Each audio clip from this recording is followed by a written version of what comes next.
morning, everyone. Welcome to the meeting. Agenda item 1, information papers issued since the last meeting. Since the last meeting, no information paper has been issued. Agenda item 2, use of resources by the hospital authority. LC paper number CB bracket 31432/2025 bracket 01. It is a paper provided by the administration. I'll ask the clerk to invite the government representatives to join us.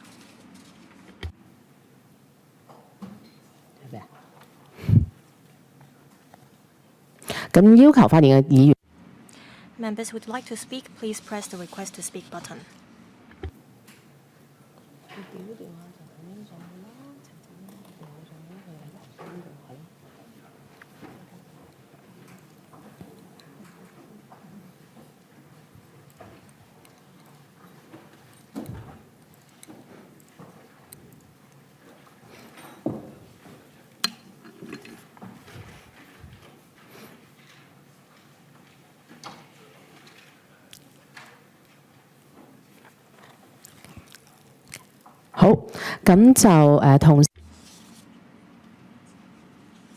Some members have asked to speak. I'll read out the lineup. First, Mr. Ronald Chen, followed by Dr. Johnny Ng, Mr. Dennis Leung, Mr. Stephen Ho, Dr. So Chun Wei, Mr. Chao Xiu Chung, and Mr. Kingsley Wong. I'll ask the administration to walk us through the paper first. Yes, please go ahead. Thank you, Madam Chair. I'll say a few words. The paper has been issued to members. I'll briefly walk members through the paper. As we all know, we have a high-quality healthcare profession in Hong Kong, and we are doing quite well among the world in terms of our longevity as well as infant mortality rates. Compared to other economies with an aging population, our healthcare expenditure is rather low. It means that we have an efficient healthcare system. With an aging population, the healthcare expenditure is going to rise. In order to ensure the sustainable development of our public healthcare system, we're going to roll out and deepen reforms. The hospital authority is the major healthcare service provider in Hong Kong. We're going to continue to innovate and boost our operational efficiency. I'll now invite the Chief Executive of the Hospital Authority, Dr. Libby Lee, to tell you more about it. Thank you. The Hospital Authority is the major healthcare service provider in Hong Kong, and over 90% of the resources come from the government. In 2025 to 26, we got about $100.2 billion of subvention, and the HA has the responsibility to make good use of the subvention to provide high-quality service. We are facing 3 major challenges, and I will tell members about our corresponding strategies. In 2024-25, about 36% of our patients were aged 65 or above, and the expenditure of these patients account for 55% of our overall expenditure. We have about 23% of our total population that are aged 65 or above. By 2036, people aged 65 or above in Hong Kong will be increased to 30% of our population. So there will be a higher service demand, but we have limited manpower resources. The HA will continue to make good use of AI as well as information technology to rationalize workflows and to divert patients to different levels. This is to control risks and shorten waiting time of patients. The relevant details are set out in paragraphs 5 to 10.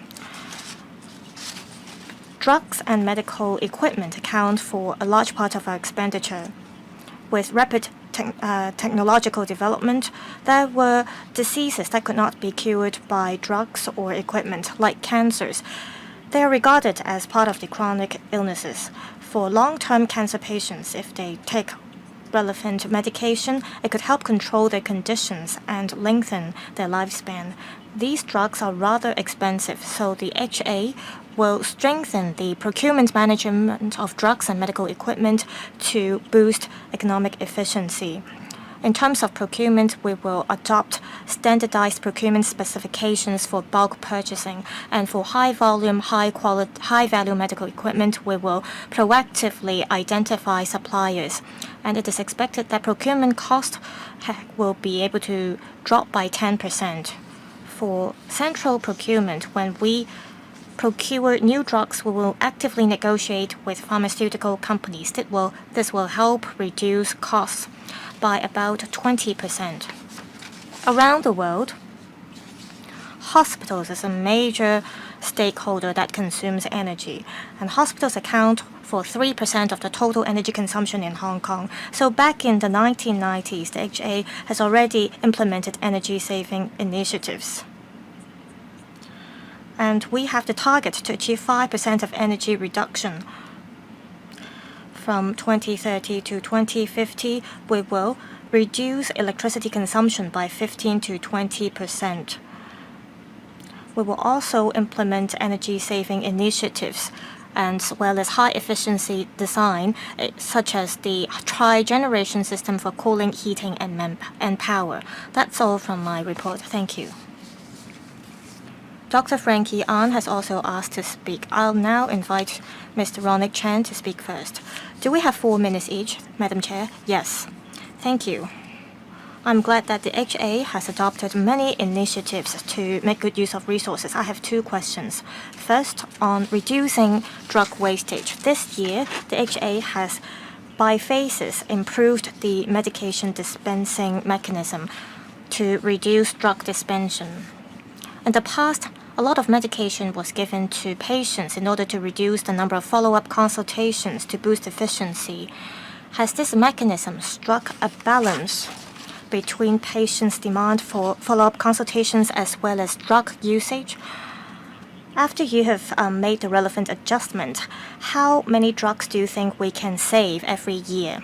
Also, many chronic patients have stocked a lot of medicines at home. I see that a lot of business organizations as well as community organizations have launched campaigns to recycle drugs, but these are short-term programs. Will the HA consider working with the FEHD to recycle drugs by setting up points? Also, for the first 9 months this year, there were 20,000 cases in which healthcare fees were not recovered, involving some $60 million. What kind of measures will you roll out to improve the fee recovery process to reduce the rate of default? 3 questions on drug dispensing and recycling strategies. Well, we have taken into account patients' needs. And on how we can save drugs, I will defer to Dr. Wong. There is a regular mechanism adopted by the HA to review patients who have not paid their fees. And we regularly remind patients, including inpatients as well as chronic patients. We issue an invoice to them from time to time to remind them of the payment.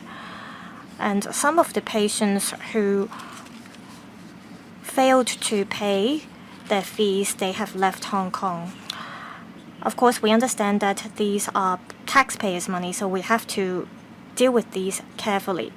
We will set a cap on the fees and charges in our reform. For those who fail to pay the fees, we will not have them benefit from the fee reforms. Secondly, on medication dispensing. After the medicine is given to patients, we don't know how they would store them. Some of them are in individual packages, so it's hard for us to recycle them. So we will tackle the problems at source. That is, we will not dispense so much medicine at the beginning. Of course, we'll have to educate our frontline staff and ask them not to dispense so much medication to patients in one go. For elderly patients who are aged 90 or above, they may get 10 types of drugs in one go. We will remind patients to get medication from time to time in the hospital. We'll also rely on community pharmacies to dispense medication to patients. On reducing drug wastage, I will ask Dr. Wong to supplement. early this year, like Dr. Lee said, we adjusted the amount of drugs dispensed to patients. For those who come for follow-up consultations, we give them 24 weeks of medication. And for drugs that are only needed when patients need it, we will reduce the amount to 8 weeks of medication. Of course, we can adjust the amount with discretion. If this runs smoothly, every year when we review the drug usage, we see that we'll be able to avoid an additional cost of about $100 million. Of course, we will continue to monitor the situation. We have run this new system for about 6 months now, and we see that the system has been running very smoothly. There were no patients who had special requirement or had to change the treatment because of a change in the system. Next, Dr. Johnny Ng. Thank you, Madam Chair. According to the paper, we see that the public healthcare system in Hong Kong is very professional and highly efficient. We also see that we have the longest life expectancies around the world. I think this is because our public healthcare system has done a lot of work. That's how we achieved the result. According to the statistics, similar jurisdictions see 4.1% of public healthcare expenditure.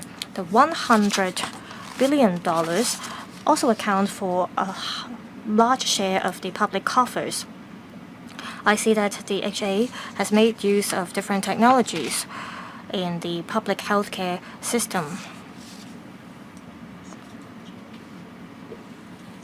Will the HA set up tech companies and come up with unique designs and transform them into productivity? We can make use of the system ourselves. We can also sell the systems to Belt and Road countries and other countries. This will benefit the people, and we may also be able to recover costs. In this regard, does the HA have any strategies to make better use of our resources? Second, on public-private partnership, this is of high concern of many people. Well, there is an uneven distribution of resources or services among the public and private sector. Are there ways to strike a better balance in this regard? Who will take the question? Perhaps I will respond to the questions about technology. I thank Dr. Ng for the questions. We achieved good health indicators around the world, not just because of the healthcare system. It has to do with our public health, social welfare, as well as our education and the quality of our people. In terms of technology, within the HA, we conduct studies. And we have won a lot of awards, and we have applied for patents. But to be honest, we are not good at selling these patents. We will think of expanding this in the future. For patents we have achieved, we will think of selling them. Some systems may not require high-end technologies. For example, there are support devices for physiotherapy. There are also systems for training, and we make use of 3D models to train up a lot of healthcare professionals. We have been promoting this for a long time. In future, we hope that we can transform this, perhaps not into an actual industry, but perhaps we can bring in additional income to the HA. More importantly, we hope that our staff could be more creative and incorporate new elements into our work. And that could be part of the reasons for them to stay within the HA. As for public-private partnership, I'll ask Mr. Wu to supplement. Yes, indeed, PPP can alleviate certain immediate pressure. But on the other hand, we have to consider a few things. For example, the operation of the private market, for instance, whether it would actually aggravate the loss of talents from HA to the private sector. This is a big problem because for the specialized doctors, if they're serving in the HA and they are treating the patients. And mind you, we actually treat 90% of the patients in Hong Kong. And for short-term alleviation, as the HA manpower continue to increase, that is good. But for the longer term, we may have to deploy other means, for example, strategic procurement. So whether this should be HA internal or should it be private sector operated so that we are cost effective? That is something that we're actually looking at right now. Next. Mr. Dennis Leung, thank you. The medical system in Hong Kong and the benefits in Hong Kong is leading in the world.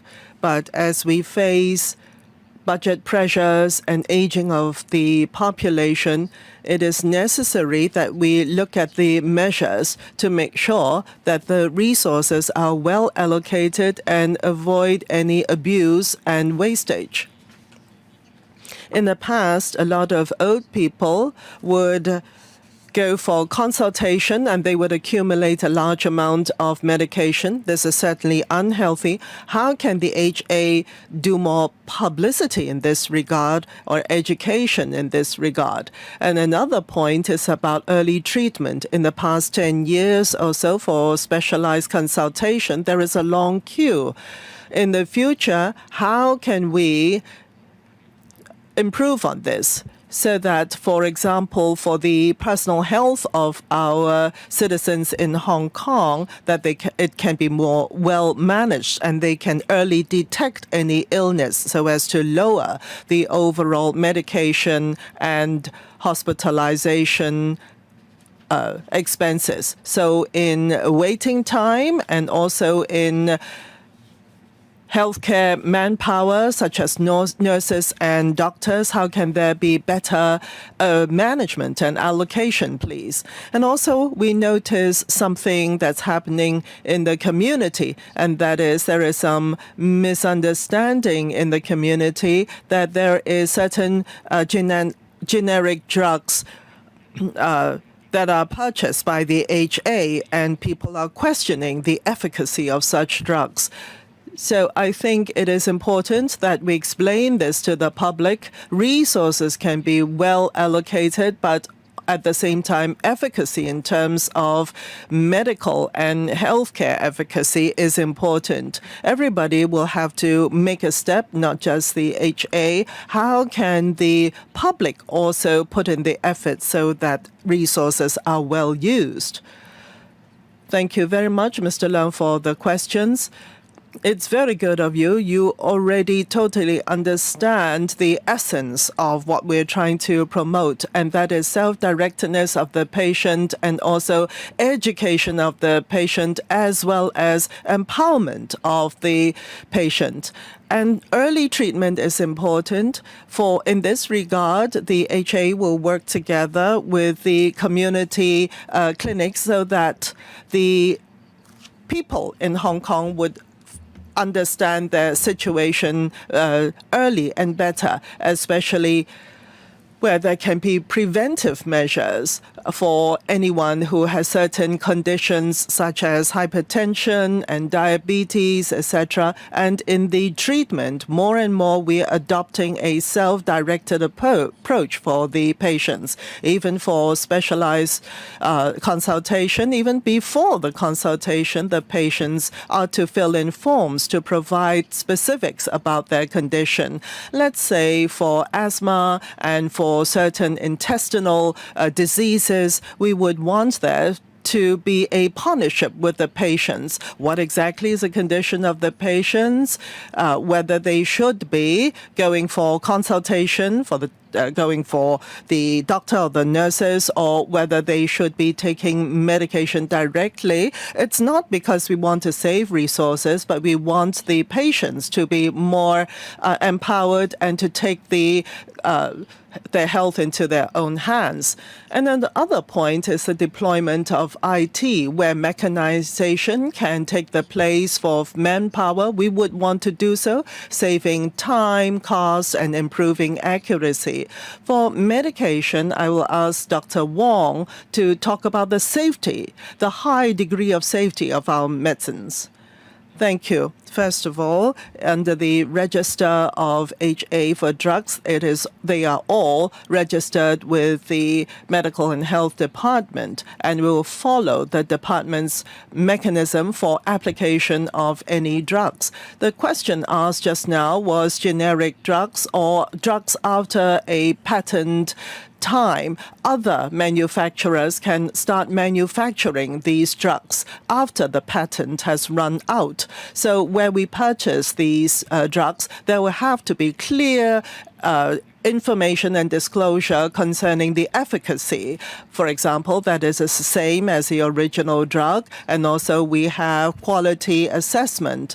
For all drugs, we have chemical and also microorganism tests so as to ascertain that there are no variants of these drugs from the original drugs that we used to purchase. If there are any issues, we will go through our existing publicity system so that the colleagues of HA and also the law enforcement departments would know what to do should there be such cases. Next.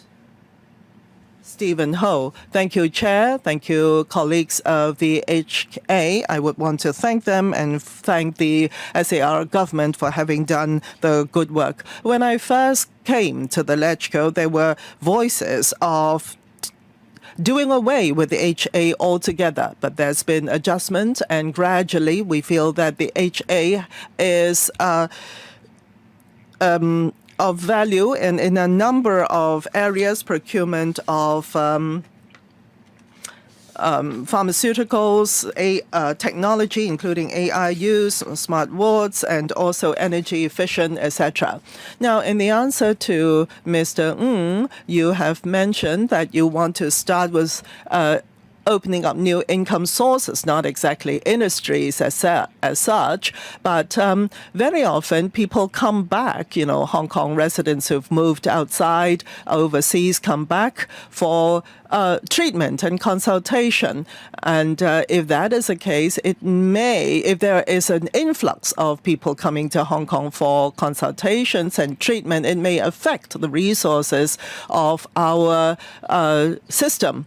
So using IP or certain other means, perhaps you can study this to see whether we can develop an economy for this. If you just rely on the medical doctors, it would not be possible. You need outside help. Now, on procurement, the procurement process, we have complained that it is way too long, and by the time you purchase the medicine, it is already in the third generation for that drug. But the process had been shortened, and that is good. But on the other hand, you would have certain scores allocated to the supplier, for example, how long the supplier had been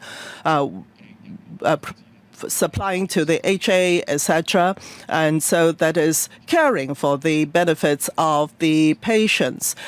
But I think you have to be very careful. We do not just chase novelty.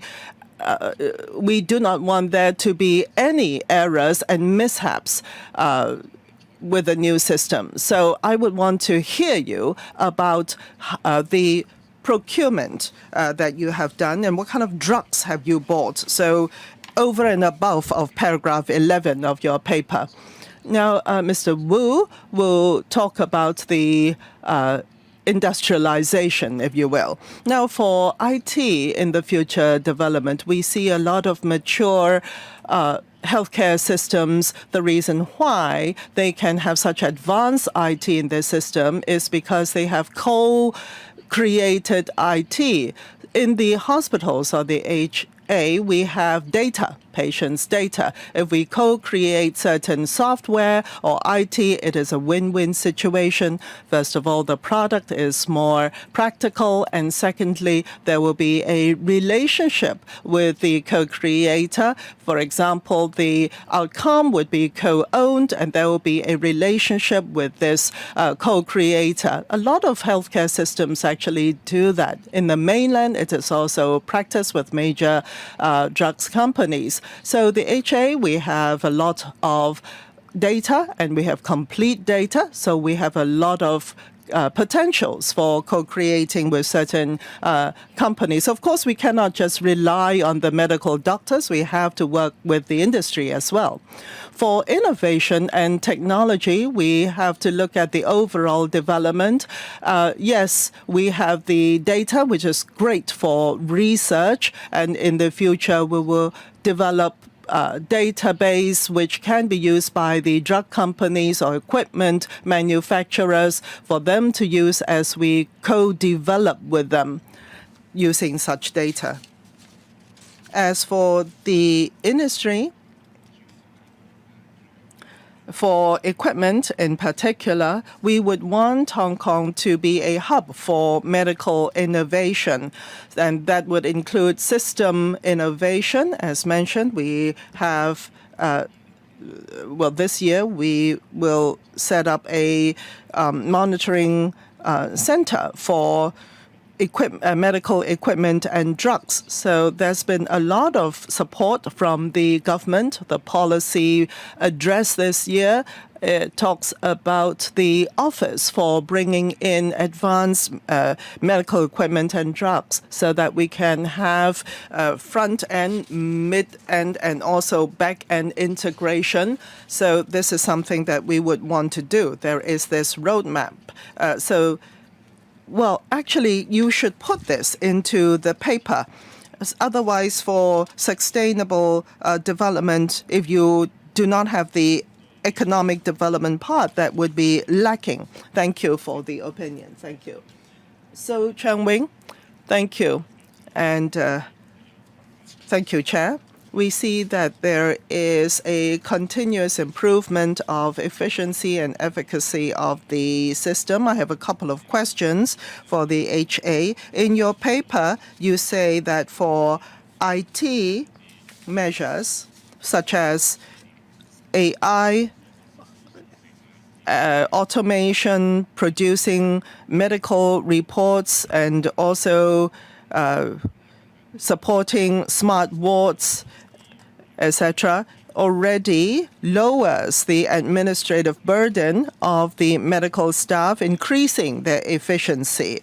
But with the adoption of such IT, for example, the capability of the medical staff in using AI should be enhanced. So how do you ascertain that the administration staff and the frontline medical staff have this training and support, please? Secondly, you have also built, what have you built as mechanisms to monitor the effectiveness of such training and the effectiveness of utilization of artificial intelligence, AI. Also, a third question, in the past few years, the HA have been putting in efforts into centralized purchasing to raise efficiency and lower costs. Looking at the paper, we see that procurement costs for drugs have been lowered by 20%, and we do notice that. And you emphasize that you will be encouraging more mainland and overseas pharmaceutical companies to register their products in Hong Kong. And this will definitely increase the diversity of sources of drugs and also lower costs. Now, for drugs R&D and nurturing local talents, especially in science and biopharmaceuticals, that is something worthy of emphasis. So my question is, how do you, on the one hand, foster these diversification of drug supply, and at the same time nurture local development and R&D. Well, thank you for the questions. In adopting IT at the HA, we're learning as we go. For HA, such a large organization, part of the workflow is actually clinical and partly non-clinical, such as administrative, transport, logistics, collection of fees, etc. For the latter, there is a lot of supply in the market for such software and IT, and we can easily adopt those into the HA operations. So our frontliners will go to the market to see what they can adopt in the HA. But what's clinical is something that we are cautious about because it directly affects the patients. So the services, the quality, what exactly is it? We are very careful about those parts. So our IT personnel at HA would look into this in tandem with the other staff. And this is to be more cautious and more prudent in approach and to ascertain the safety of our patients. As for the efficacy of our training, it depends on how much IT we are using. Well, it is actually more and more that we are adopting. For example, generative AI, the colleagues are using them. And we are not worried that they do not know how to use these IT, but we need to start discussing what is safe, what is still in a research stage or study stage. So for drugs, for example, if we want to lower costs for procurement of drugs, would that actually stifle research? Well, actually it takes a process from research to marketization of the drugs. If you want there should be more usage of drugs before the drugs can be widely used. So it goes hand in hand. On the one hand, we want the scientists to have more data for use so that this helps them to come to the market and helps them to come to Hong Kong for the supply of drugs. And as a result of that, of course, costs would lower as well. Next, Mr. Chow Siu-chung. We're seeing a shortage of nurses, and that has been causing an impact on our public healthcare system. Last July, the government passed the nurses registration system in hopes of bringing in non-locally trained nurses. I support this scheme. During the second reading debate of this bill, I raised some of my concerns. While the bill is passed, we have to ensure the work environment and remuneration package improvement for our nurses. If there is no improvement in these areas for non-local nurses who came to Hong Kong after the 5-year period, they would choose to leave the public sector and turn to the private market instead. So I think it is crucial for us to improve the remuneration package of nurses. There were talks about making arrangements for nurses to attend training, but because of a shortage of manpower, no such arrangements could be put in place. Back then, the administration said if the manpower shortage is alleviated, it would work to improve the working environment of nurses and that it would do more to step up the professional training for nurses. Now I have two questions. The government has brought in about 320 non-locally trained nurses under the amended ordinance. How many of them have signed a contract with the government and how many of them are here just for exchange? Secondly, will the administration undertake to improve the work environment as well as the training arrangements for nurses? Will there be any concrete measures in this regard? I see that manpower shortage has been relieved compared to 2 years ago. 2 years ago, we had over 10% of manpower shortage, and the percentage has now dropped to about 7%.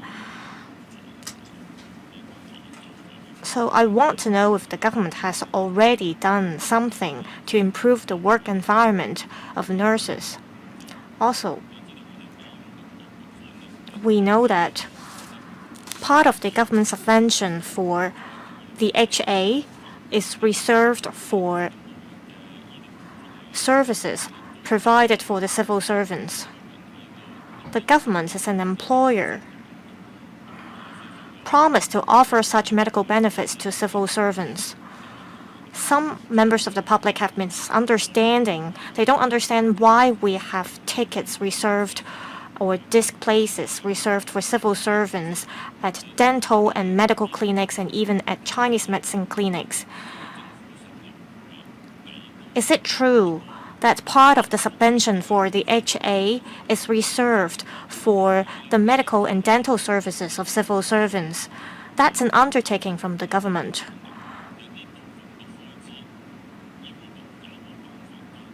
For this part of the expenditure, will the HA be able to provide statistics separately? Also, the government replied to an oral question raised by Mr. Tony Che. We want to know the overtime situation of doctors and nurses in Hong Kong. How come the government is not keeping relevant statistics, and will the government consider keeping such statistics in the future? Who will take the question? I will take the question. Thank you. Indeed, we're seeing some improvement in terms of manpower. So we are making steps to improve arrangements for nurses to have exchanges as well as to have further studies. We asked and consulted our staff on this, and we have staff with different years of experience, and based on the demand, we will make arrangements for our staff to attend training. There are two types of training. First, on communicating with patients and on taking care of more tricky cases. And second type of training has to do with the professional training of nurses. We have been doing quite well in this kind of training, and this training has been recognized by our nurses, and people from overseas and from the private sector would like to observe our training programs as well. Now, we have brought in some 300 non-locally trained nurses. Half of them have already signed the appointment contract, and half of them are here for exchanges. On resources for civil servants, it is true that for the recurrent subvention from the government, it is only for services provided to the public. And there is another part of subvention for providing services to civil servants, so we can have a breakdown on that. And civil servants can receive such medical and dental services at fixed locations. Like Dr. Lee said, we have earmarked resources for civil servants, but I don't have the relevant statistics at hand. Perhaps after the meeting, I will talk to the Civil Service Bureau to see if we can provide a breakdown. Can the administration respond to the questions about overtime situation? Yes, our frontline staff are very good. Very few doctors asked to leave at 5 p.m.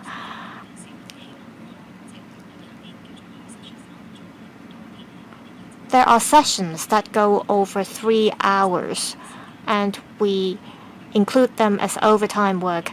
We have the employment ordinance. I hope that our healthcare professionals, including doctors, will not work overtime too often. For nurses, if they work overtime, we will take records of it, and we will give them compensation. We can allow them to get time off. Can you provide the relevant information to us after the meeting? Sure. Next, Mr. Kingsley Wong.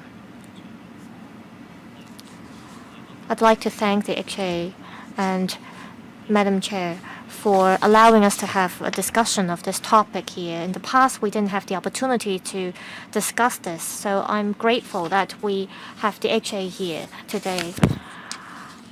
We have a number of work unions, and we have healthcare professionals in these work unions, so I have several questions. Some work unions told us that they have problems with the procurement policies. They see that costs have been saved after the adjustment to the procurement policies, but there were significant changes to the quality of products procured. For example, cleaning products. They go bad very easily. And for patient beds, again, they go bad very easily. And for devices, for measuring patients' temperature, they're not very accurate. So my question is, on one hand, we want to improve the procurement strategies because we want to save costs. But how can you ensure that there will be no changes to the quality of the products procured? For daily medical supplies, are there ways to monitor the quality of these products? Second, on manpower. We always hear that there's a lack of manpower. There are always shortage of staff, and healthcare professionals have to work overtime. Do you adopt a standard on your staff establishment? For example, do you have a healthcare staff to patient ratio? Also,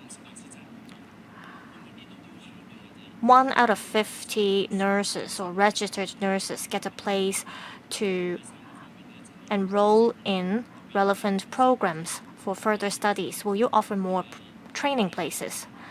Third, it's hard for us to nurture doctors. They work for a long time. They have a heavy workload. When they're in their 30s, they may form their families, and we therefore see a high wastage of doctors. Will you offer flexible work arrangement to doctors who have gotten married, especially for female doctors? Now, lastly, on arrangements during extreme weather, I see that the HA has been doing quite well. But I see that for those who fail to work during extreme weathers, normally speaking, they'll have to work to make up for the lost hours during extreme weather. Are there any problems to this arrangement? Well, let me try to respond to the questions. On procurement, we adopt a standard set of procurement procedures. We launch tendering exercises, and we look at the price as well as the quality of products. On quality, the tenders will have to guarantee the quality of products. For example, the products have been used in other hospitals in the mainland or overseas. So we won't procure a type of product simply because it's cheap. And for products with issues, we keep them on record. On manpower, we again adopt a standard on the number of working hours for staff. Well, we understand that staff would like more training, and there are training programs dedicated for training staff. And we will have more of such programs because we want them to learn how to communicate and interact with patients. So we will offer more training places. Now, on female doctors, this is a sensitive topic. We want to be fair to male doctors as well as female doctors who opt not to have children. Some doctors, they may want to switch to a part-time position because of family matters. And we will take into a basket of factors when we approve this. Now, on working during extreme weather. During extreme weather, there are staff who have to work overtime or who have to work for another shift, and we'll have to give them compensation for that. Next, Dr. Frankie An. I'm concerned about the manpower situation as well. Just now, Dr. Libby said the manpower shortage problem has been alleviated. So what is the manpower situation now? How serious is the manpower shortage? Also, for non-locally trained nurses, how many of them are not from the mainland?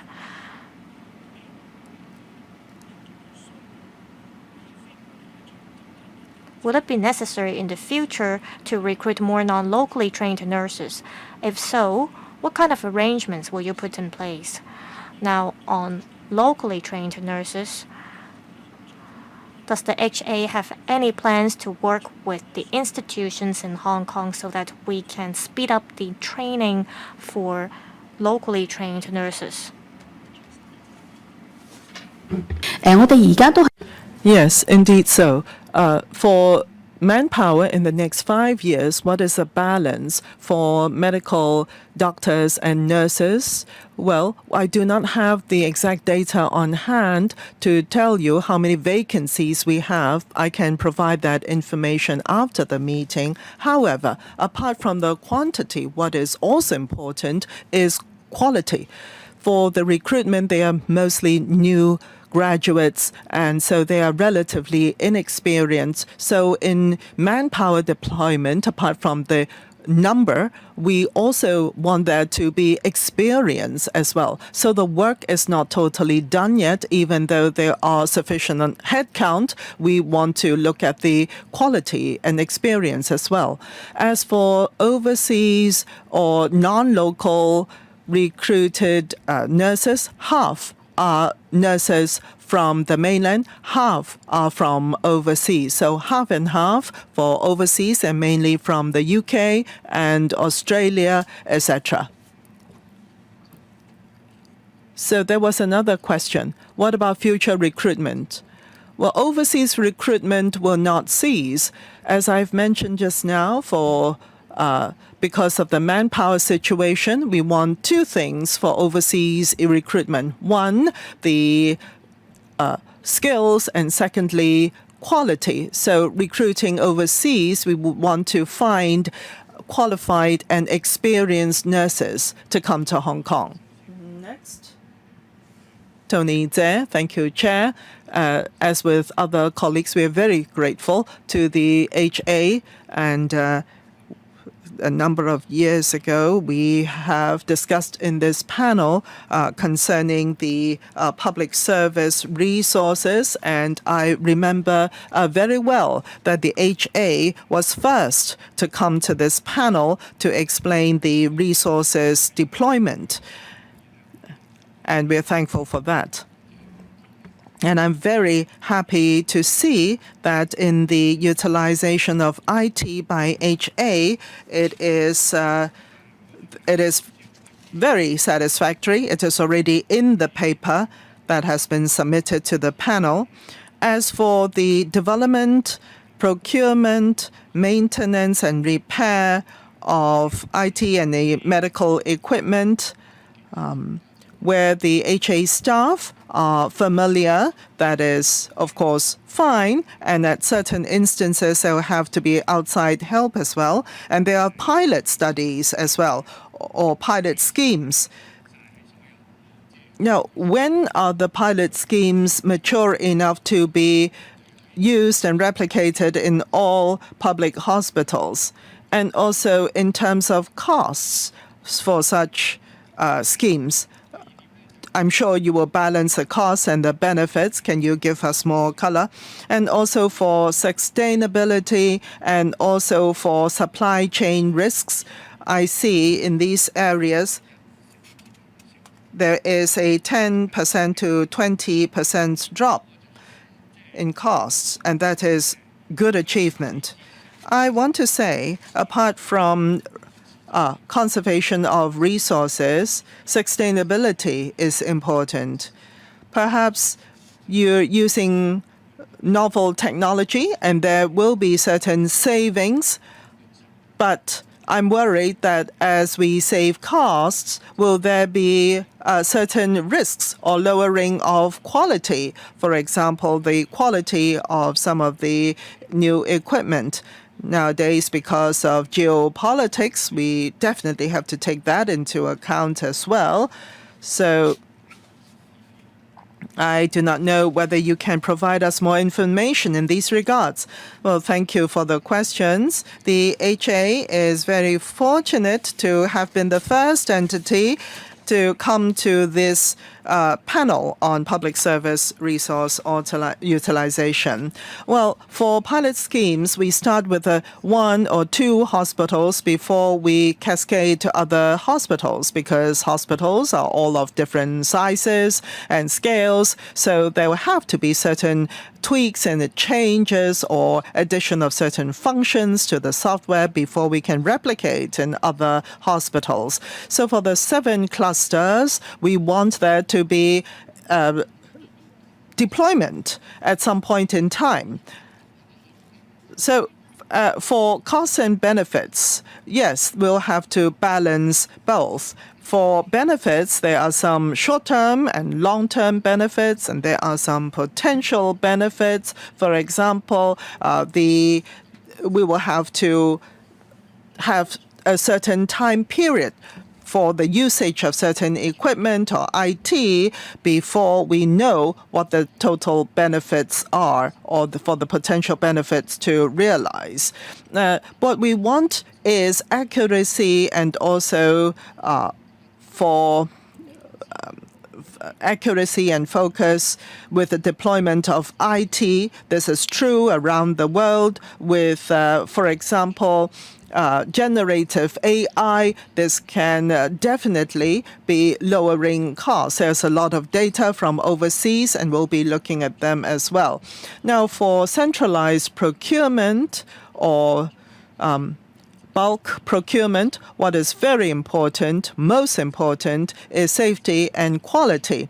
So in the tendering process, safety is widely discussed among the medical staff before we actually grant out the tender or award the tender. So definitely we will not overly centralize around one brand or one equipment, so the risks will be controllable. It will not be sourced from, let's say, one country or 2 countries.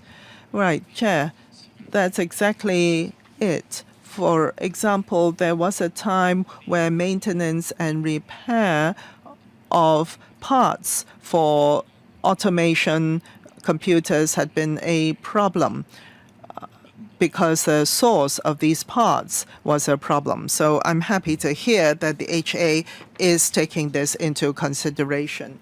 Next, Doreen Kong. Thank you, Chair. I have a question about AI utilization. I'm happy to note from the paper that there's a lot of digitalization and AI-assisted operations. My question is, will you be using more AI for diagnostic tools development?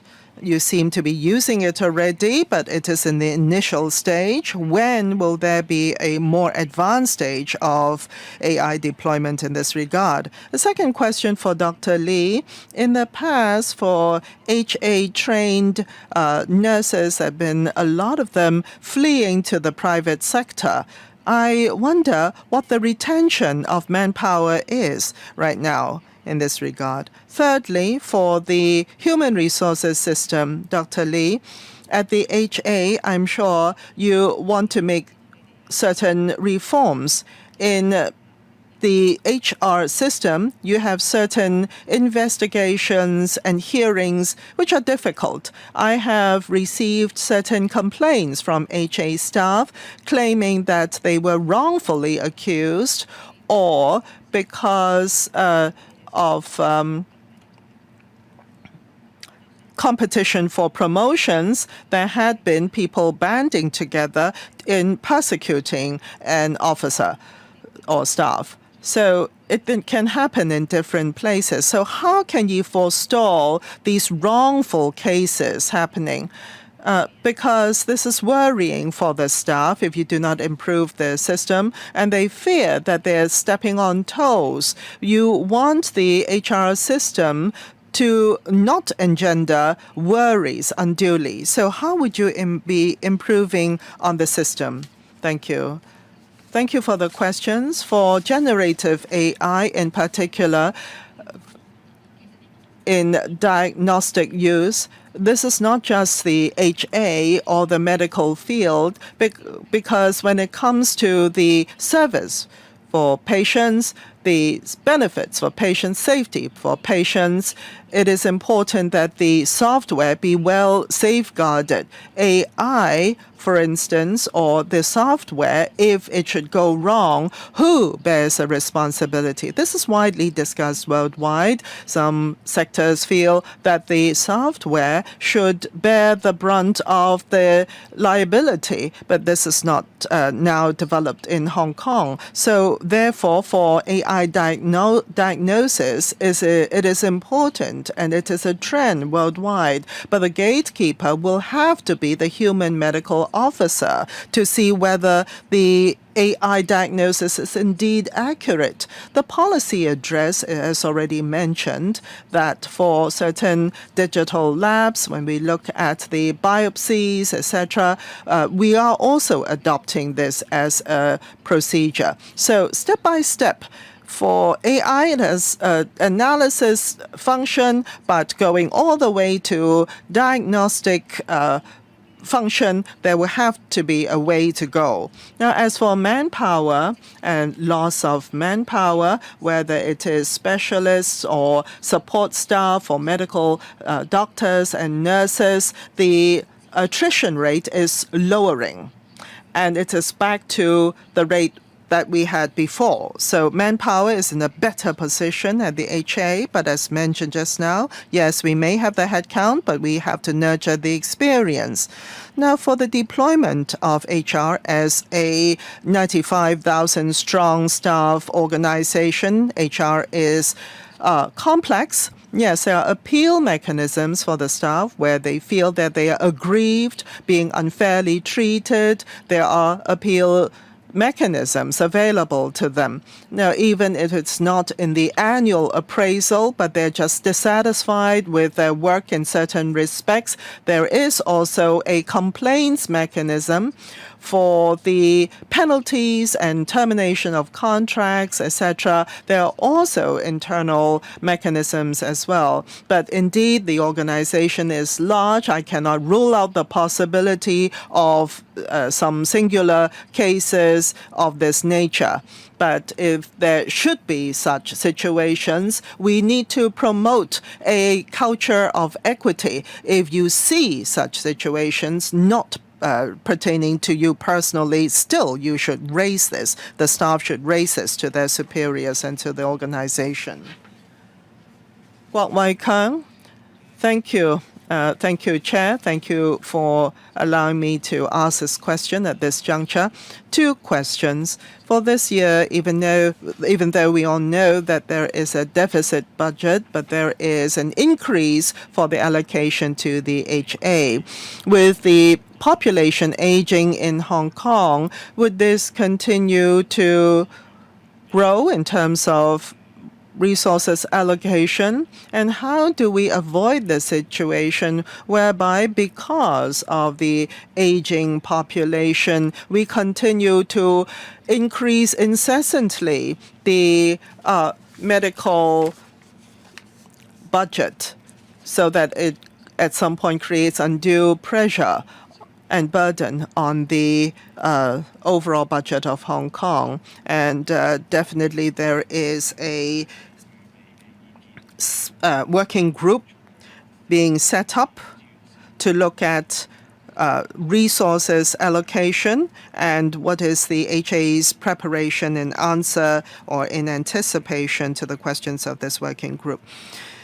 Now, another question, we do see in the future that there will be more demand for services. What is the response from the HA in this regard? The third question, Chair, I'm being a little bit aggressive here. The third question is as follows. For outsourced contractors of the HA, well, lately I have received a case where there is a part-time nurse this part-time nurse had entered into a certain service agreement with this outsourced contractor of HA. So wherein after 1 to 2 years of going into this HA contractor post, she cannot go into a similar post in other organizations. So this nurse is actually ready for long-term employment, but if the HA employs this nurse, it will create a penalty on both sides, on the side of the nurse and on the side of HA. How does the HA handle this situation? Let me tackle the first question. Well, aging population is a huge problem. There will be a surge in service demand. And this is not just a challenge faced by the HA. And we are going to roll out several reforms. There are 3 tiers to the public healthcare system. The HA serves patients at the 2nd and 3rd tier, that is specialist services, as well as referral services. However, we're trying to reverse the situation here. We want to do more on prevention so that there will be few patients who need to get to the 2nd and 3rd tier of the healthcare system. That's why we rolled out the primary healthcare blueprint as well as the co-care disease scheme. We want to improve the overall health condition of our citizens. On resource utilization, we're doing work on several fronts. For example, starting from the 1st of January next year, we will have the fee and charge reform. We also have public sector organizations. We want to step up the transparency of pricing and fee charging of private institutions. For those who can afford, we have the voluntary health insurance scheme so that we are adopting a multi-pronged approach. We want to enhance the sustainable development of the healthcare system to cope with the aging problem. Now on heart and brain illnesses, we have the chest pain center. We also have a stroke center. We hope that within the shortest period of time, we'll be able to unclog the heart arteries in question. However, we don't want patients who come only when they have identified the problems. We want to do better on prevention. For example, we want to control the diabetes as well as heart pressure, blood pressure problem of patients.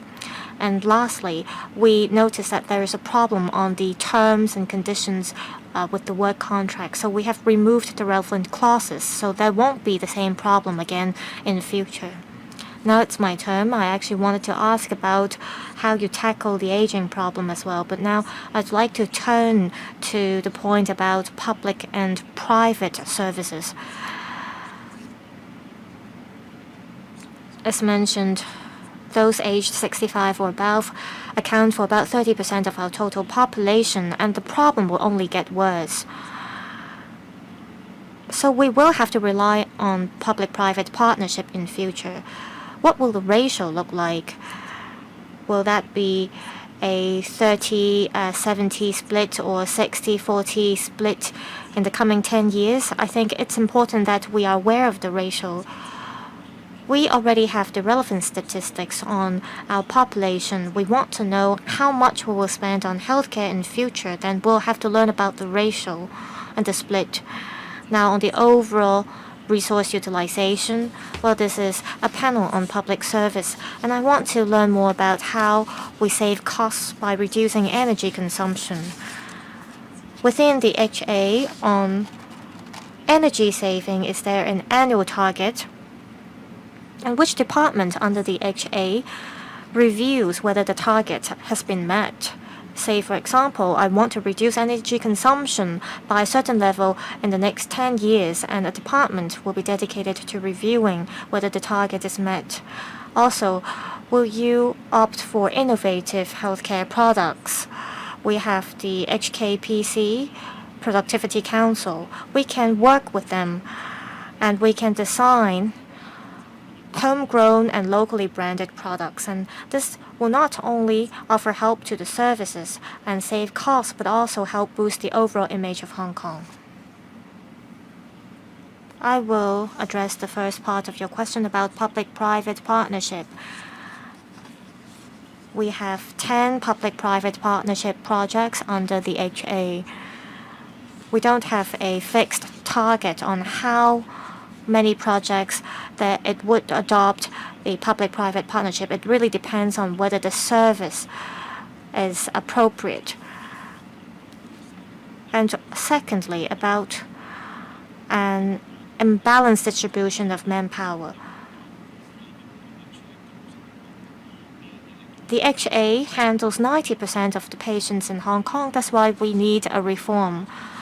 We will talk more about this in the other panel. We want to reform the fee charging model for patients who can afford a more expensive versus a service they can turn to the private sector. This will ensure the sustainable growth of the HA. So we can not only rely on the PPP model. In the long run, we want to ensure the sustainable development of the HA through reforms. On energy saving target, we respond to calls from the environmental policy statement as well as the climate action plan. We want to, by 2030, reduce electricity consumption by 15 to 20%, and by 2050, reduce it by 30 to 40%. We have staff who look at the yearly energy consumption figures, and a lot of these procedures have been computerized, and that helps us learn about where we consume energy the most. And there is also new technology that helps adjust the temperature of the air conditioning system, and we can do it through the back-end system. So there are figures that show how much energy we consume, and hospitals are places where we use a lot of energy. Well, I think we should have a fixed cost on energy.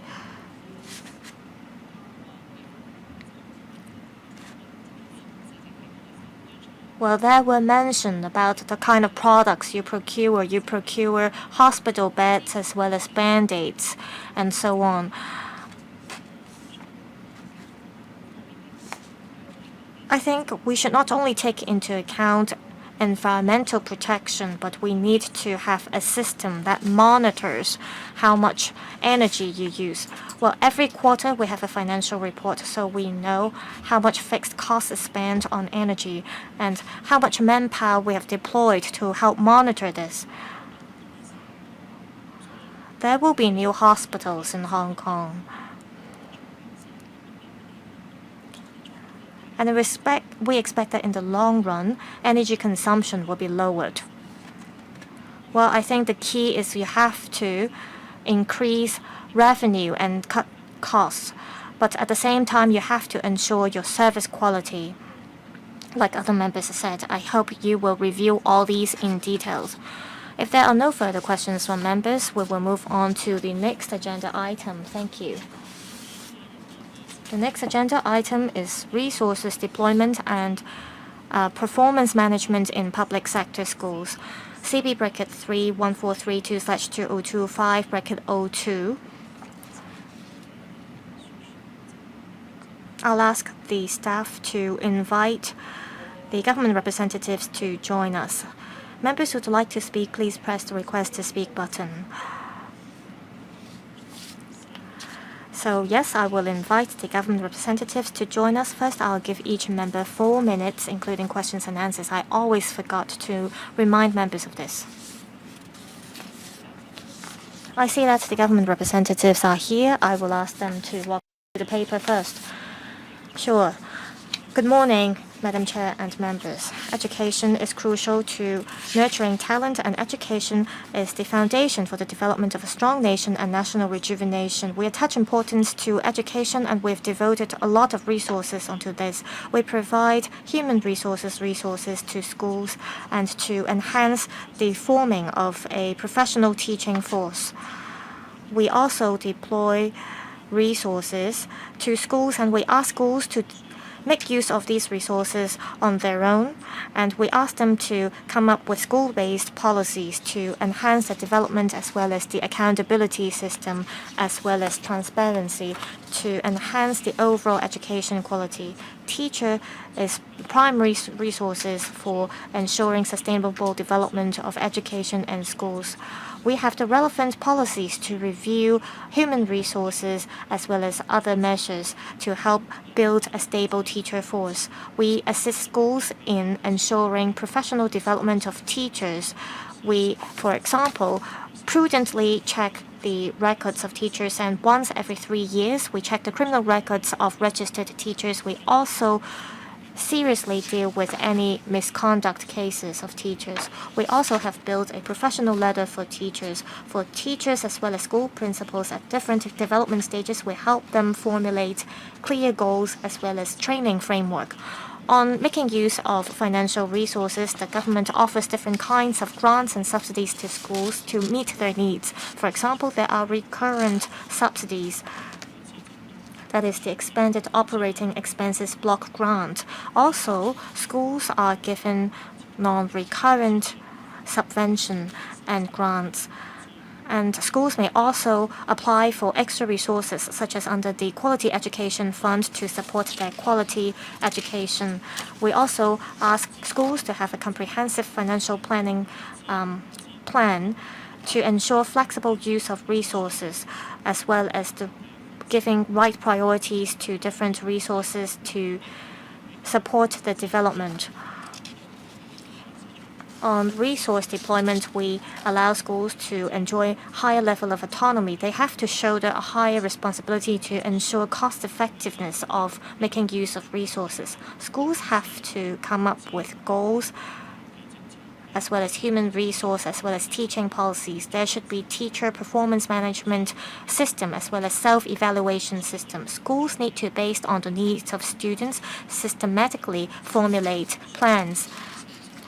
And such details have to be included in the annual school reports. They have to report to us their work progresses, and after the end of each cycle, they have to review the entire school development plan for future development.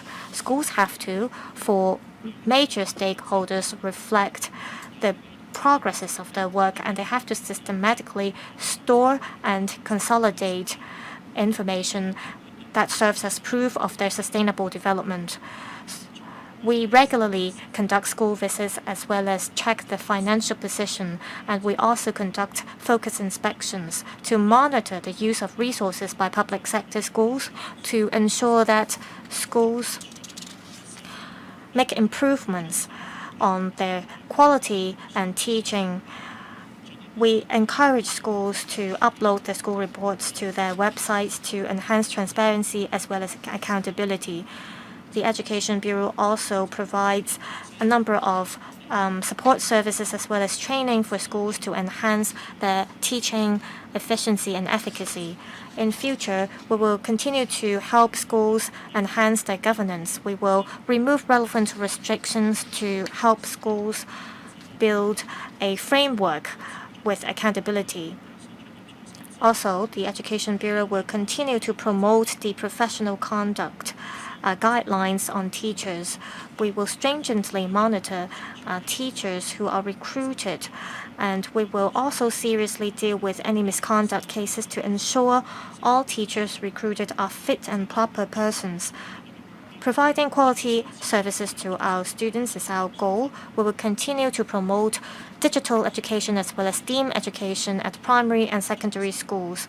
We will promote innovation and creativity. We believe that by continuing to improve teachers' professional ethics as well as quality, then we can contribute to the country's vision of building China into a leading country in education. In terms of public sector schools, utilization of resources, that's all from me. I welcome any questions from members. 4 members have asked to speak: Dr. Johnny Ng, Mr. Tang Fei, Mr. Dennis Leung, and Mr. Tony Che. Dr. Johnny Ng will go first. Thank you, Madam Chair. Paragraph 25 of the paper mentions that the Education Bureau will continue to step up teachers' training to promote STEAM education. I want to learn more about the details of the training programs for teachers. How do you decide whether teachers at primary and secondary school level have the right knowledge and professional capacity to teach digital education or relevant subjects like AI?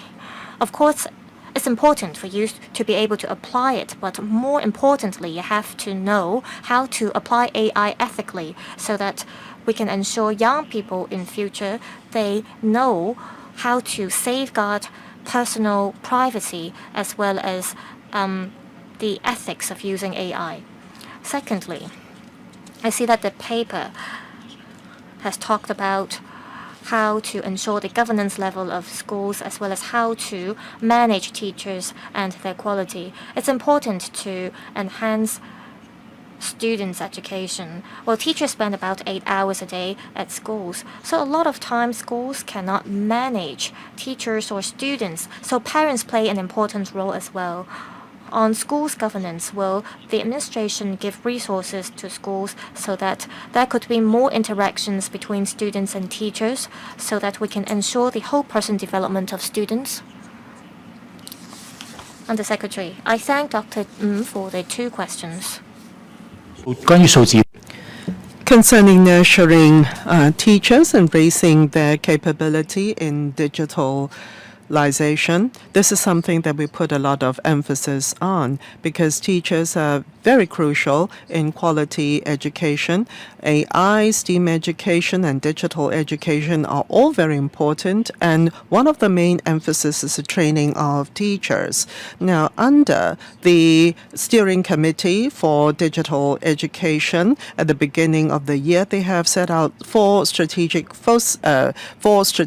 emphasis, one of which is to raise the proficiency of the teachers, and in particular, the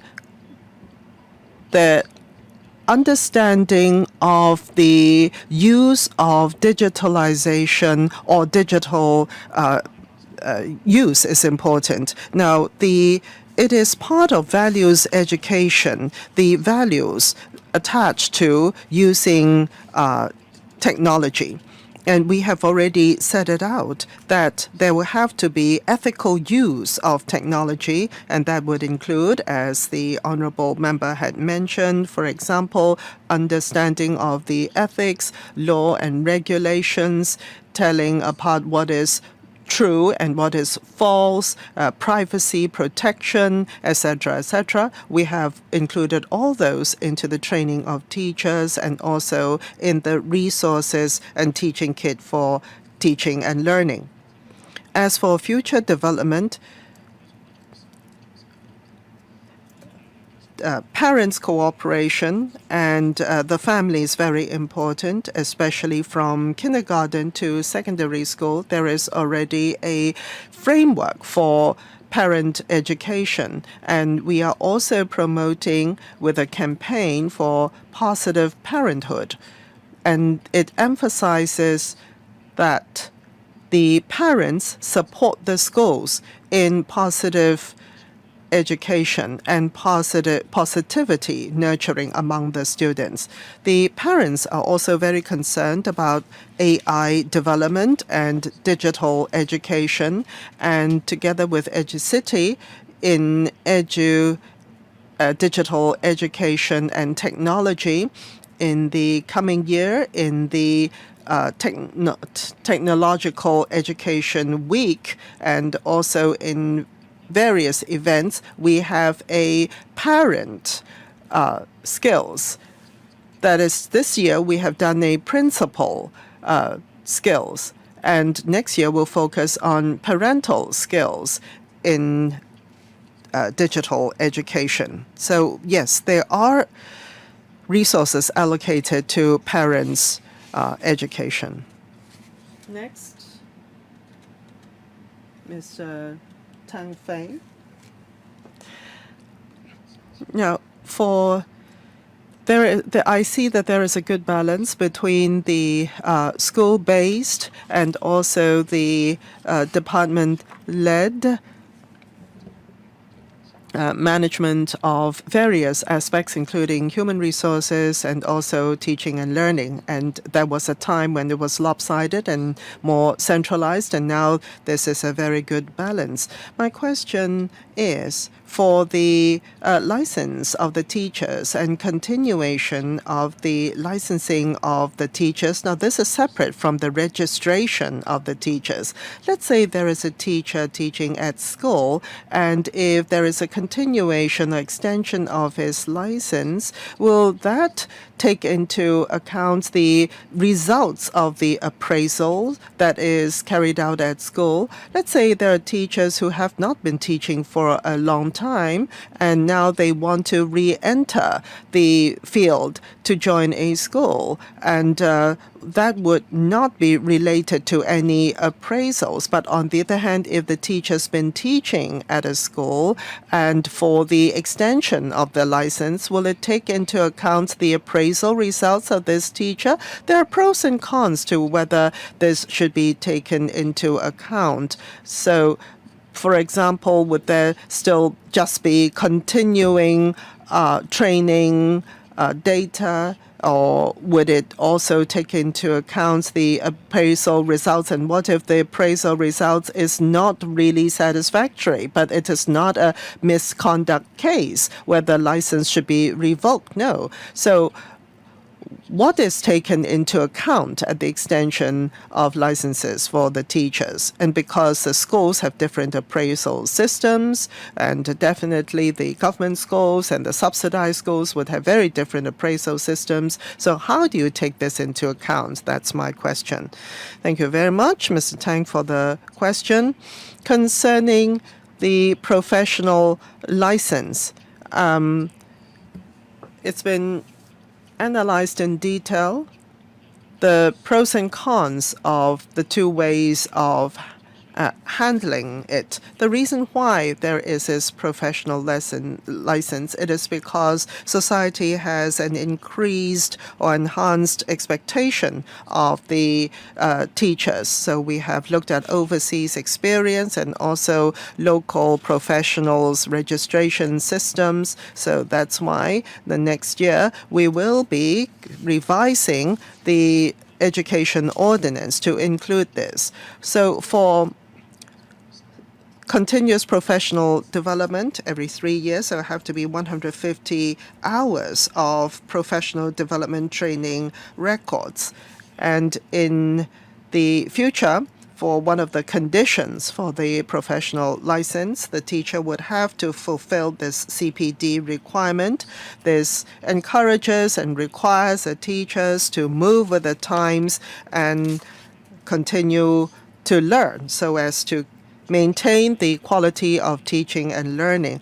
Apart from the registration system as a gatekeeping mechanism in the everyday monitoring and management of the school, this is important as well. The question asked just now mentions the appraisal system at the school at the point of extension of the license. Well, the school as an employer needs to have a mechanism whereby there is an appraisal of the performance of the teacher. Where the teacher is found to be lacking, then there is already regulations which safeguard the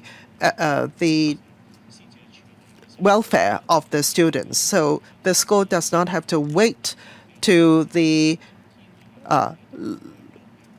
extension or of the license, or the contract but rather where the school has found that there is any situation with regards to a teacher, the school can already take action.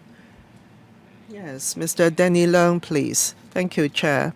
Now, for human resources and manpower, for schools where there is human resources issues, now in the past, the understanding had been that it is very difficult to dismiss a serving teacher.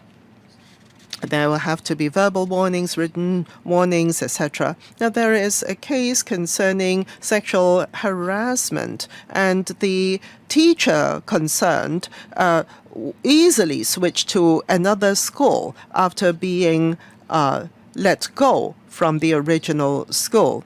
So, for teachers who do not meet certain criteria, will there be certain procedures whereby they will be more easily traced? Another question concerning usage of resources, say within a financial year, there would, if resources are not used or funding or subsidies are not used up, it would be clawed back. And so the schools would try to use up the subsidies or funding as much as possible, but this may not be living up to the principles of good allocation of resources. Let's say if the funding is used in a certain time of the financial year. I mean, for kindergartens, there is a 3-year clawback period. But for public sector schools, can there be better allocation of resources so there is no wastage of it? Third question, we're talking about SBM, school-based management, but the EDB will still have to be assessing a lot of aspects of the operation of the schools, and the IMC will have to provide reports as well. They're working very hard on that. But after the reports have been completed, the EDB takes a long time to respond to them. Perhaps there is room for improvement so that the schools can focus on teaching and learning. Now, after they have submitted the reports, can the EDB perhaps provide early guidance and responses to the schools so that the schools can continue to improve, please? Well, thank you very much for the very detailed questions in human resources, finance, and also monitoring. Now, concerning teachers suspected of misconduct, the department or the permanent secretary, if he notices that a person is not qualified as a teacher, the qualification of the teacher can be revoked. And where there are misconducts which does not merit a disqualification, there will be action taken, for example, reprimands, warnings, etc. We emphasize that we pay a lot of attention to the safeguard of students' welfare. We will not allow any complaints or cases unresolved. We will definitely follow up with such accusations or cases. And in the investigation process, the schools would usually stop the teacher from teaching duties and continue to investigate the case. Or where the teacher has been dismissed because of misconduct or the teacher had resigned, the school will have the responsibility to notify the EDB so that the teacher concerned, as the member had mentioned, would easily switch to another school for employment, because there is a mechanism for the schools to request information from the EDB at the point of switching schools or recruitment, and the EDB will disclose certain information suitably to the school concerning this teacher to protect the welfare of the students. For finances, the IMC or the SMC of the school has the responsibility to set up a procedure for budgeting and also to assess the use of funding of the schools to ascertain that the funding from the government are utilized and allocated to the right programs. And also there will have to be a conservation of resources, saving of costs, so that there will be maximum positive impact on the teaching and learning of the teachers, but at the same time suitable savings. Now, as for funding and subsidies that is used at the end of the school year, we understand there are different practices at the school. In the beginning of the school year, perhaps it is still in planning stage. The school does not know exactly what equipment will be purchased and how the funding would be used for supporting teaching and learning. And so for some of the grants and subsidies, there'll be different usages. For certain grants, we encourage the schools to use the grants in that particular cohort, in that particular school year, because the next year there will be fresh grants as well. If a lot of the grants are used in the coming year, it would be unfair for the cohort or the students within that existing year because there'll be less resources allocated to them. But at the same time, we understand that there have to be certain flexibility for the schools. So in giving out the grants, there will be some room for the schools to maneuver. For example, for the kindergartens, we have made it more flexible so that the schools can accumulate to a higher level the unused grants so as to afford more flexibility for the schools in their deployment. But we certainly do not encourage the schools to accumulate overly large amounts of funding. And we also do not want to see schools trying to avoid clawback from the EDB and therefore use the funding regardless. A third area mentioned was a response time from the EDB to the schools. All along, the practice from the EDB was to respond to the schools as soon as there is a decision made at the EDB, unless there are legal proceedings going on or in the provision of information that certain information is still outstanding, that the EDB more information.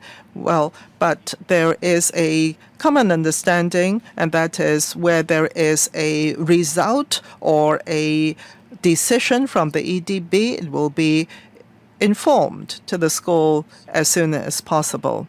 But where there are cases where teacher misconduct is concerned, we definitely do not want to drag it out because any delay would cause further damage to the welfare of the students. So for this kind of work, we definitely prioritize them. Next, Mr. Tony Cho. Thank you, Madam Chair. Again, I thank the Education Bureau to come to this panel and tell us about how public sector schools have been making use of their resources. I hope that this practice can be continued in future. Paragraph 22 of the paper, I'd like to follow up on this paragraph. There is mention that the task force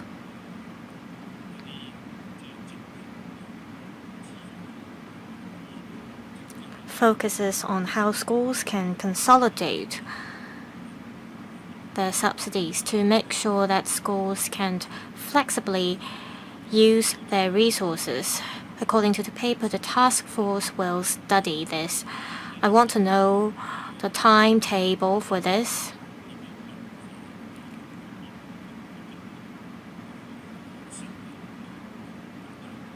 And will there be any reforms? And how will you gauge the effectiveness? For example, how much administrative costs will you be able to save through optimizing grants for schools? We want to have certain targets so that we can ensure that resources are used in a cost-effective manner. Now, second, about STEAM education. Of course, we need teachers to be able to teach the subject, but I am also concerned about the hardware. For example, we need labs as well as internet in order to teach these subjects. We keep stressing that students need to learn about AI, but I'm not sure whether this kind of infrastructure or facilities can catch up with the need of teaching these subjects. Thank you. Undersecretary, I thank Mr. Che for the questions. This April, we set up the task force on optimizing school grants.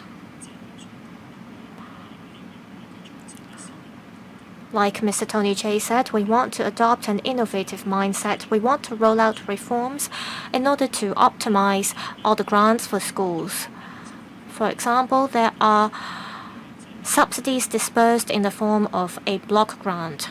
And for these subsidies, our target is to have schools more flexibly deploy the resources. The task force is now carrying out the relevant work. For example, it is formulating innovative and feasible recommendations to consolidate and synergize subsidies to schools. And at the same time, we hope to streamline administrative procedures and streamline delegation of authority to schools. And we want schools to step up accountability as well.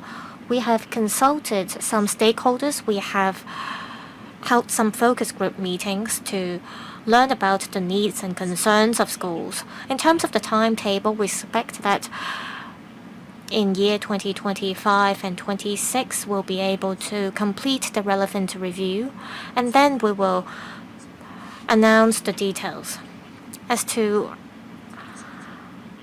how we will be able to reduce administrative costs in this year's budget. It is mentioned that the Education Bureau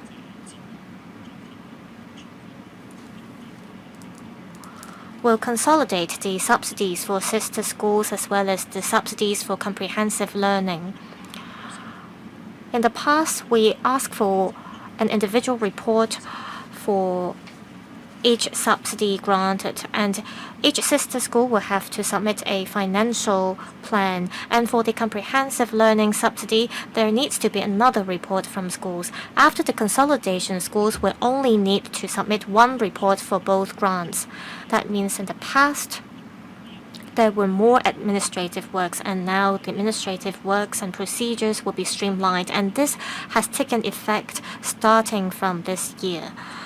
On hardware facilities for AI education, in the latest policy address, as announced by the Chief Executive under the Quality Education Fund, $2 billion will be earmarked to support and to promote the development of digital education. Our plan is to reserve certain resources for schools for this purpose, and based on the individual needs of schools, they can procure software or hardware facilities. For example, schools may want to renovate their classrooms for teaching AI. We've talked to the school sector, including the Hong Kong EduCity, and we have been working together to promote AI education. For some schools,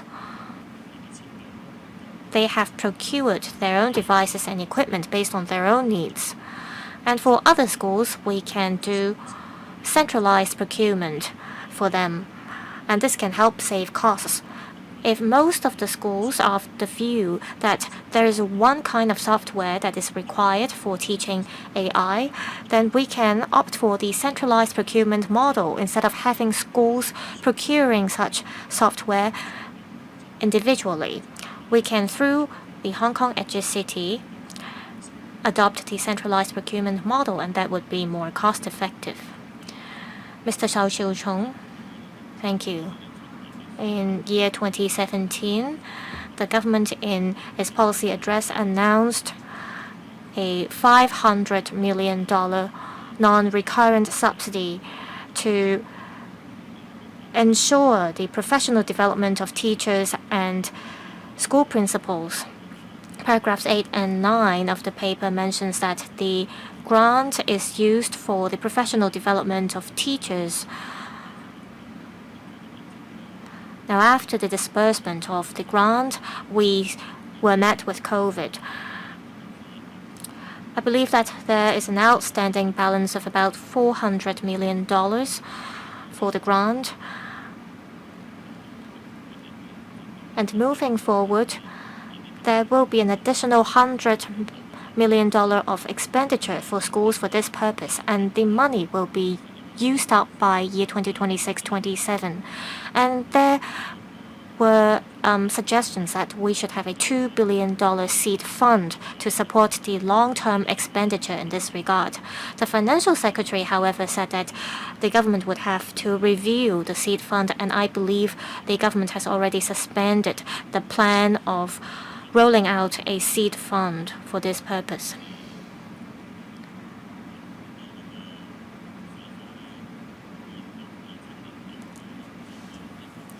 It is expected that by 2026 and 27, the fund will be depleted. Is that right?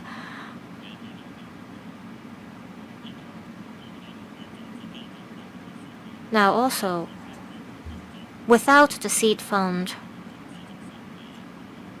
how will you ensure the sustainable development of this kind of work? Do you have any new financial considerations? Undersecretary, I thank Mr. Chow for the questions. Just now, Mr. Chow has laid out the situation very clearly. As said, back in 2020, we had already announced an upgraded version of the professional ladder for teachers. Also, as mentioned, for both newly recruited teachers as well as serving teachers, we have set clearer requirements in terms of their professional development. We have incorporated mainland study tours into the professional ladder for teachers. To be frank, for exchange programs and study tours for teachers, they are more expensive because the duration for this kind of programs is longer, unlike talks or seminars, which are rather cheaper. At the other panel, there was a discussion about injecting funds for the professional development of teachers, and we got the support of members. Just now, the member asked about the $500 million fund. It's a one-off fund, and by 2026 to 27, it will be depleted. Over the past 1 to 2 years, we haven't stopped the work on promoting the professional development of teachers. We are working towards the target under the professional ladder for teachers, and as mentioned, we want to move with times. And there are new elements under the professional development framework, such as AI education.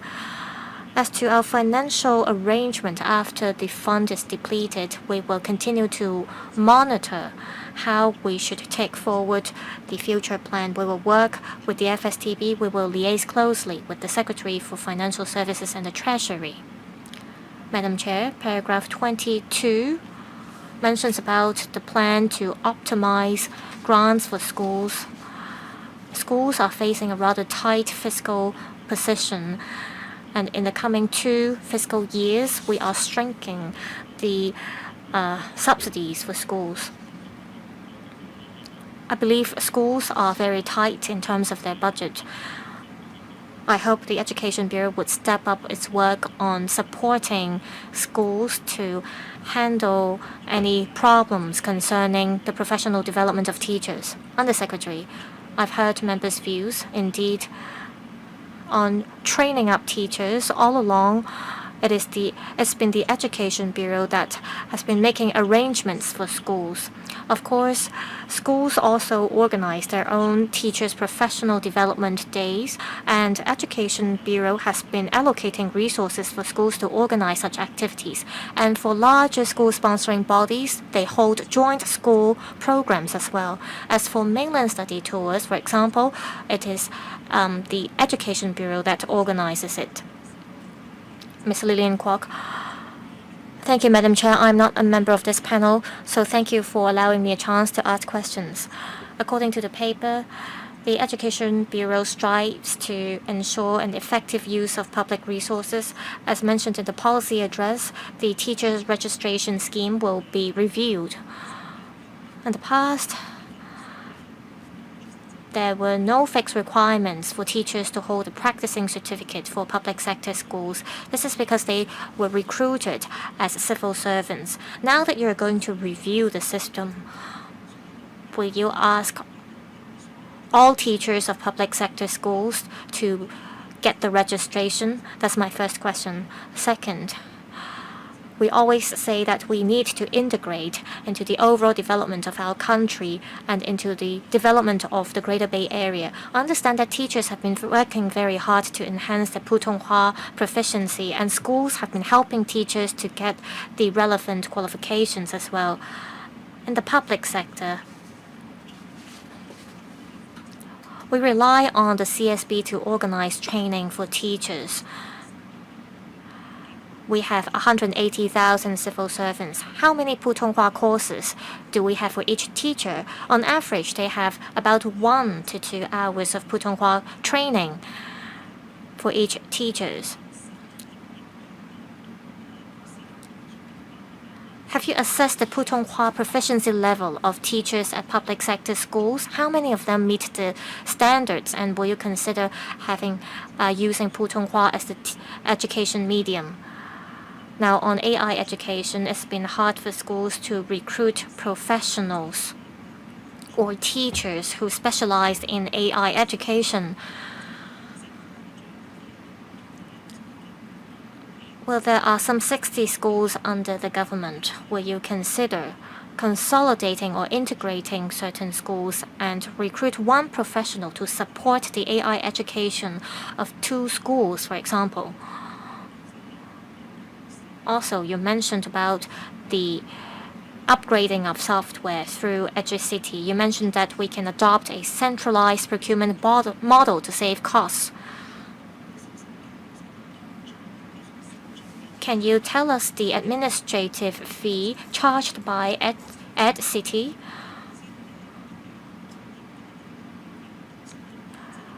Some schools are unwilling to go to EduCity because of the administrative costs.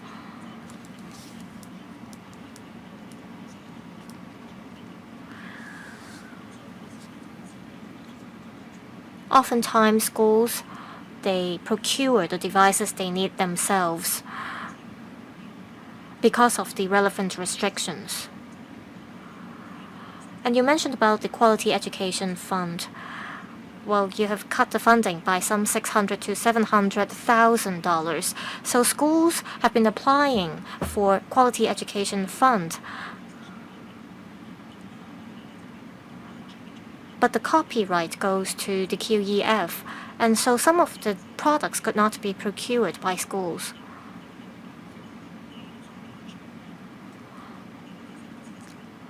Now, on the back-end system, a lot of times they cannot be maintained under the QEF.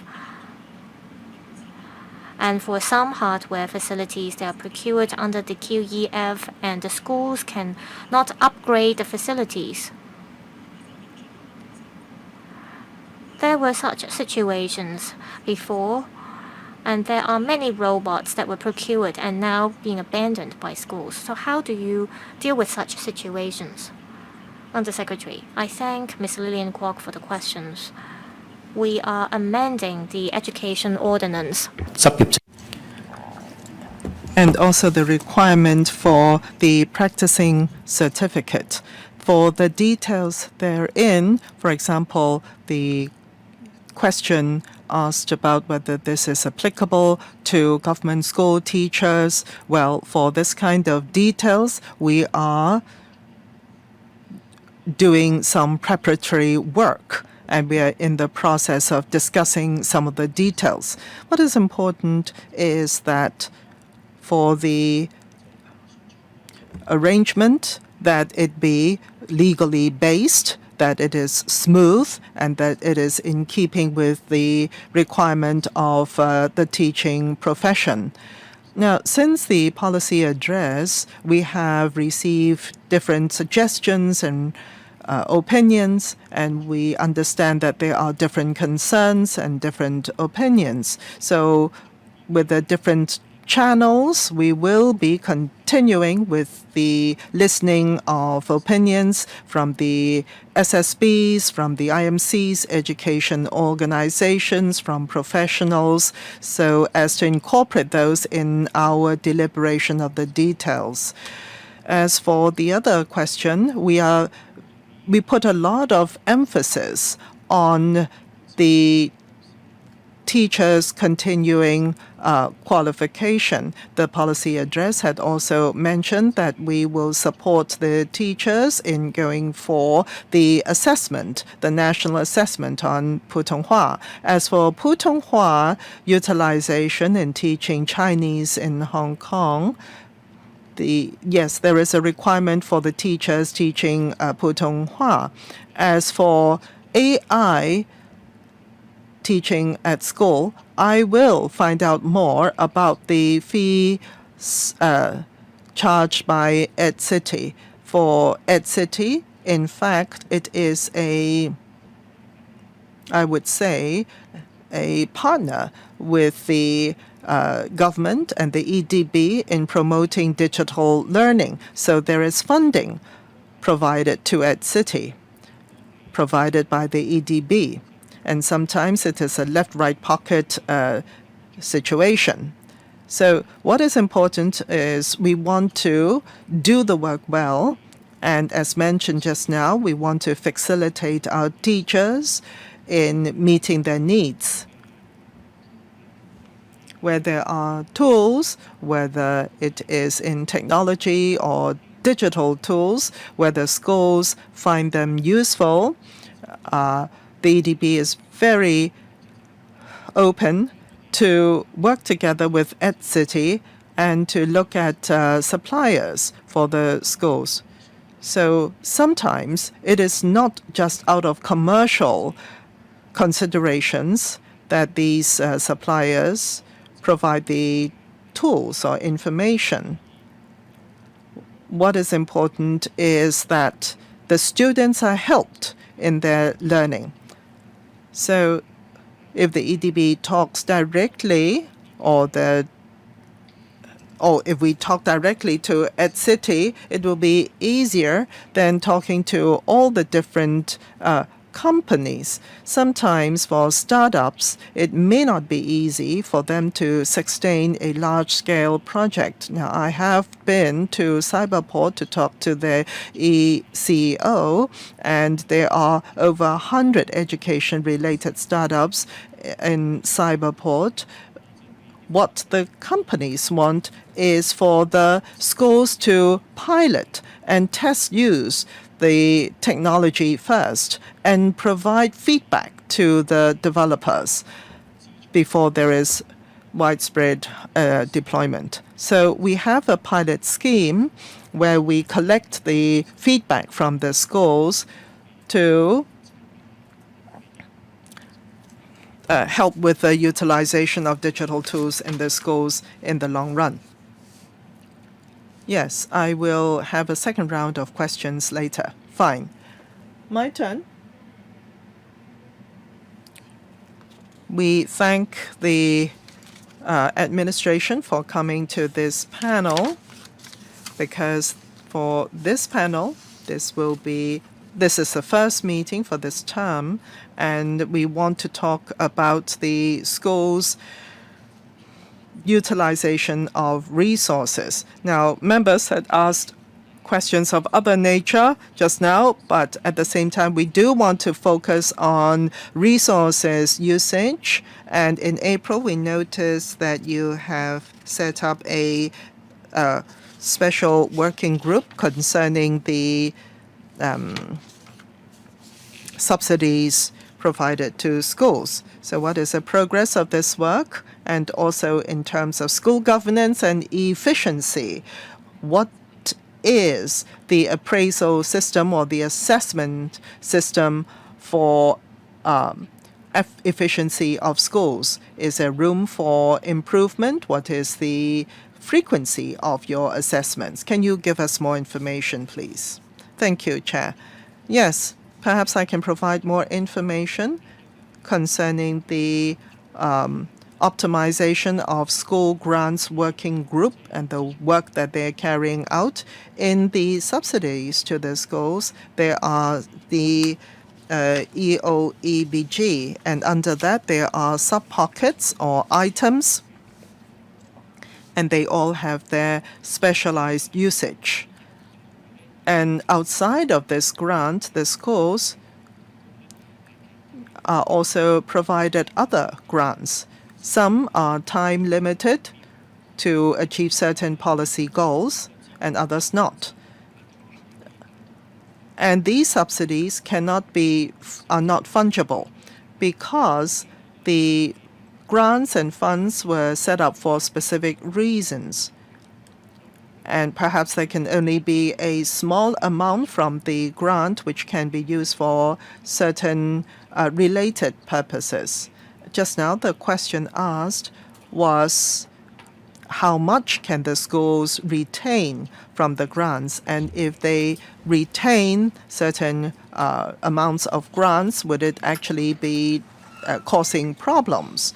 So through this particular specialized work group, we want to conduct reviews so that within this financial year, there will be some decisions made and announcements made.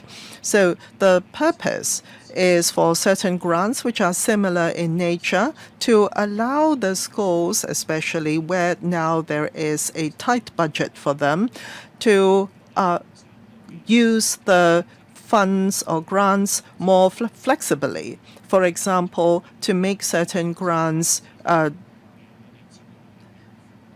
fungible so that the grants can be used, or two grants can be used at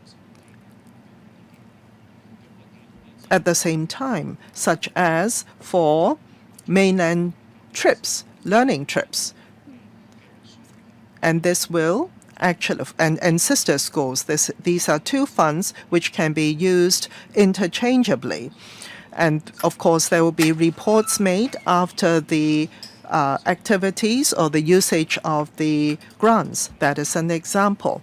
And also at the SSB and the IMC, they will bear the responsibility and accountability to ensure that the school budgets and the grants are used to enhance the welfare of the students and they're fit for the purpose.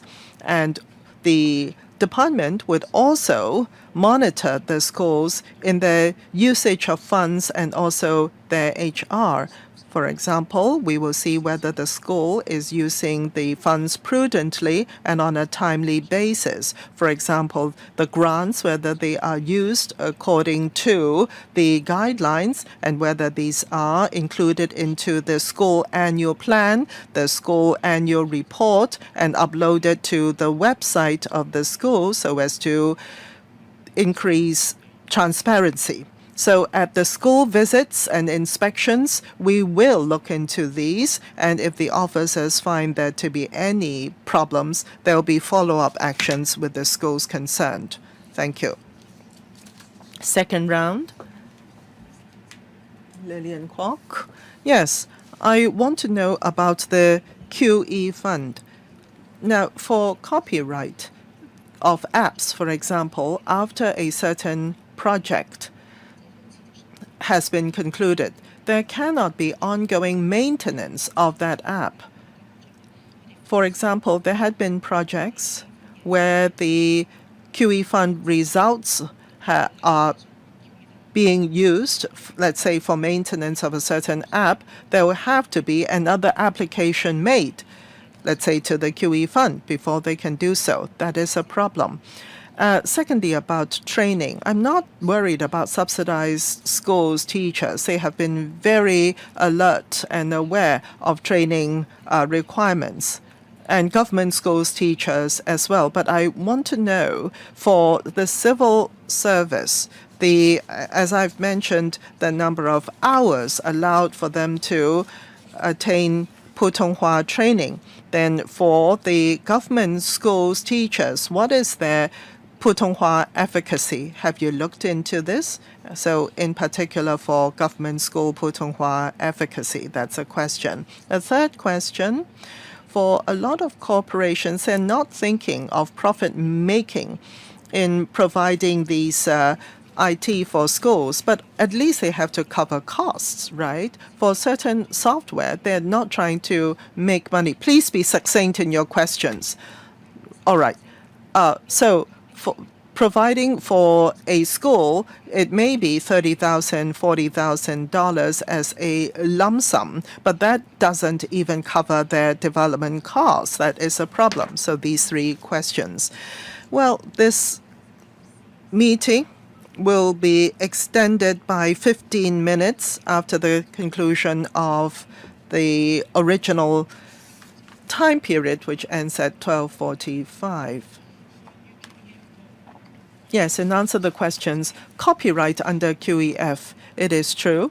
For the school and the different organizations, they can choose to apply or not apply to the fund.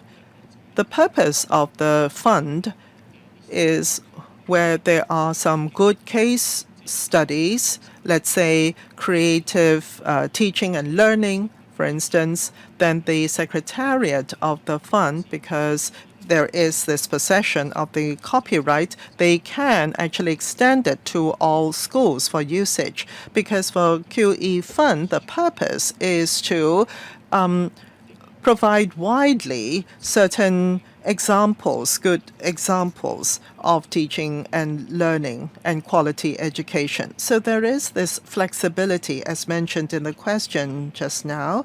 There can be, let's say, optimization of the results of the case, for example, then the party concerned can talk to the secretariat of the fund. It is not impossible. But as mentioned just now, for promotion of digital education, AI education, it is the purpose of the fund to promote that widely among the schools' use. As for EdCity,